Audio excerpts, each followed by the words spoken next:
Buenas tardes para todos. Bueno, en videos anteriores ya tuve la oportunidad de exponerles cuáles son esos campos relacionales que requieren de cultura emocional. El campo personal, el campo interpersonal y el campo familiar. Eso no quiere decir de que sean los únicos campos. Quiere decir que son los campos que más demandan nuestra atención y que por lo general influyen en el resto. Como estoy en uno, estoy en los otros. ¿Ok? Ahora, para atender esas crisis emocionales que se nos presentan al interior de estos campos y poder empezar a establecer mejores relaciones, es importante que nos adentremos al conocimiento de nosotros mismos, que empecemos a conocernos mejor. Y para poder adentrarnos en ese conocimiento, ¿qué es lo que necesitamos empezar a tener claro? ¿Qué es lo que necesitamos empezar a establecer? Y es, ¿cuál es el objetivo de la vida? ¿Y qué es lo que yo tengo que aprender para poder lograr ese objetivo? Digamos que el objetivo de la vida es muy simple en comparación a como muchos otros piensan. Y simple porque el objetivo de la vida es pasar de un estado de dependencia a un estado de autonomía, de un estado de inconsciencia a un estado de conciencia, de un estado de no entendimiento a un estado de entendimiento. Y para ello la vida podría decirse que tiene una serie de escalones que uno debe de ir subiendo a través de la franja del crecimiento que me permitan a mí desarrollar esa vida que quiero desde la autonomía, desde la conciencia y desde el entendimiento. En cada uno de esos escalones nos vamos encontrando con una serie de cosas y de personas que nos permitan adquirir el conocimiento necesario para poder avanzar, para poder subir de un escalón a otro. Pero entonces, ¿qué pasa cuando nos sentimos bloqueados? ¿Qué pasa cuando sentimos que no avanzamos? ¿Qué pasa cuando sentimos que estamos estancados y estamos en el mismo lugar viviendo una y otra vez las mismas situaciones? Bueno, pasa que si bien entendimos que el crecimiento es desarrollar nuestro cuerpo y nuestro cerebro para poder ir ascendiendo, se nos olvidó que crecer también es madurar el cómo pensamos y el cómo sentimos. Y para ello les voy a dar un ejemplo. Todos aquí hemos comprado un celular. Cuando compramos ese celular lo compramos sin ninguna aplicación. Cada uno, de acuerdo a las necesidades que tiene, le va instalando las primeras aplicaciones que considera básicas para poder de alguna forma utilizarlo y comunicarse. El WhatsApp, el Facebook, el Instagram, ¿ok?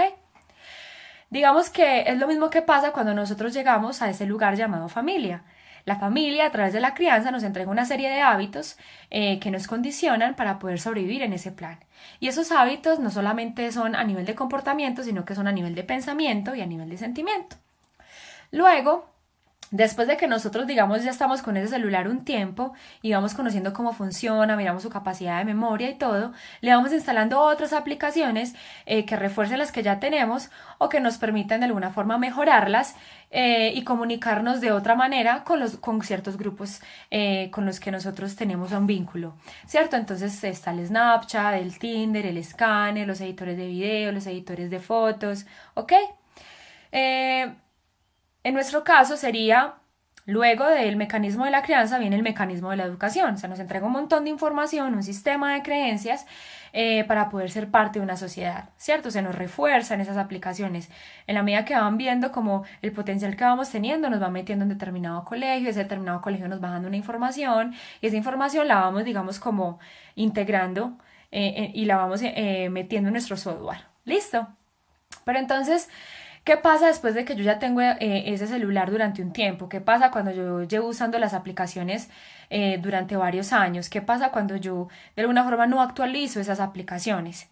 Pues el celular me empieza a pedir por un lado que le libere espacio, que le libere el caché, que lo limpie y que empiece a actualizar esas aplicaciones, ¿sí? Y que empiece a hacerle mantenimiento.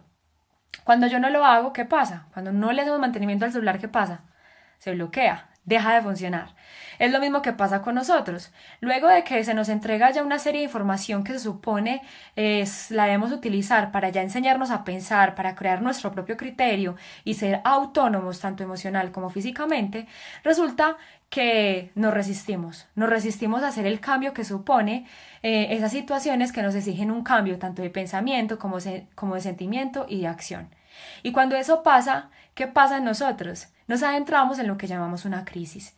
Una crisis es la respuesta emocional, física, biológica que yo doy ante una resistencia a un cambio, ante no querer hacer el cambio que me exige una situación. Y esos cambios siempre son a nivel de pensamiento, de sentimiento y de comportamiento. Entonces, ¿qué es lo que hace que nos sintamos bloqueados? ¿Qué es lo que hace que sintamos que no avanzamos? El no querer hacer ese cambio, el no querer hacer el cambio que supone esas situaciones que se nos presentan en cada escalón.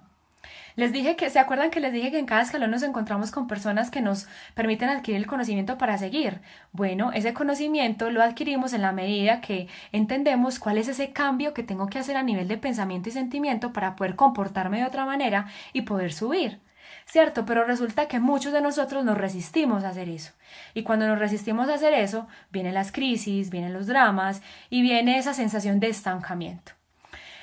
Por esa razón, quiero invitarlos entonces a que durante este mes nos adentremos a este conocimiento y empecemos a indagar qué es un pensamiento, qué es un sentimiento, qué es una emoción y cómo operan en nosotros. ¿Quiénes aquí saben qué es una emoción? ¿Quiénes aquí saben cuáles son las emociones básicas? ¿Cuál es la diferencia entre una emoción y un sentimiento? ¿Cuándo un sentimiento se vuelve sentimiento? ¿Qué es un pensamiento y cómo opera en nosotros? ¿Y cómo influye en nuestras acciones? A través de mis redes sociales les empezaré a dar estas respuestas para que nos adentremos en este conocimiento y empecemos a indagar cada uno con nosotros eso cómo funciona, eso cómo se expresa, eso cómo se manifiesta. Así que bienvenidos y los invito a leer y a escuchar. Muchas gracias por su atención.